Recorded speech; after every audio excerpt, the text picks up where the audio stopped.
એ રાજકોટથી જ્યારે જેતપુર બસ જતા હોય છે ત્યાં રોડના અમુક જે કન્સ્ટ્રક્શનના કામના કારણે ટ્રાફિકનું ભારણ વધારે રહેતું હોય છે અને આ દિવસોમાં રાજકોટ રૂરલ પોલીસ તરફથી વિશેષ બંદોબસ્તની પણ વ્યવસ્થા કરવામાં આવનાર છે. તેમજ જે જગ્યાઓ ઉપર એવા કોઈ નાના મોટા ડાયવર્ઝન જરૂરિયાત હોય એ ડાયવર્ઝનનો પણ ઉપયોગ કરી અને લોકોને કોઈપણ પ્રકારની મુશ્કેલી નહીં પડે એ પ્રકારની વ્યવસ્થા ઊભી કરવામાં આવનાર છે.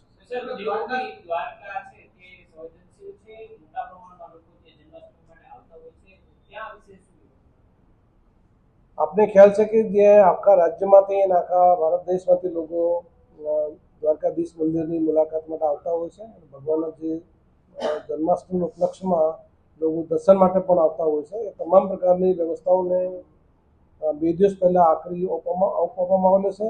સાથે સાથે જે ત્યાં દરેક પોલીસ અધિકારી કર્મચારીઓ મોટી સંખ્યામાં તૈનાત કરવામાં આવેલા છે. તમામ જગ્યાઓ પર લાઉડ સ્પીકરની વ્યવસ્થા કરવામાં આવેલી છે અને કોઈ નાના બાળકો ગુમ નહીં થાય એના માટે પણ હેલ્પ ડેસ્કની ઊભી કરવામાં આવેલી છે.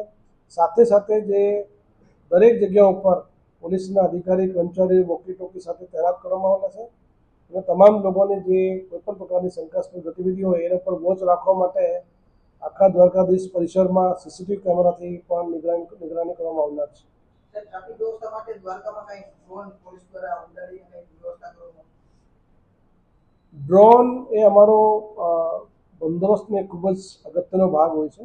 તમામ જગ્યાઓ પર જે જગ્યા ઉપર જરૂરિયાત ઊભી થશે એ તમામ જગ્યાઓ પર જે ટેકનિકલ સર્વેલન્સ હોય અને હ્યુમન ઇન્ટેલિજન્સના જે સાધનો હોય એ તમામ પ્રકારના સાધનોનો બંદોબસ્ત દરમિયાન પણ ઉપયોગ કરવામાં આવનાર છે.